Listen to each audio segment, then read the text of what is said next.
ஆவணி மாதம் பிறந்தவர் யாரு? பாடும் வினையை ஒழிப்பது யாரு? ஆதவன் வணங்கும் தெய்வம் யாரு? பூமியை தாங்கும் புண்ணியன் யாரு?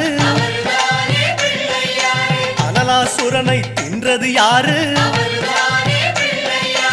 ஆணவம் நீக்கும் நாயகன் யாரு?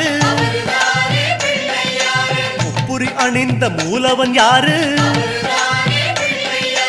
அவரும் வாழ்வது எங்கே கூறு?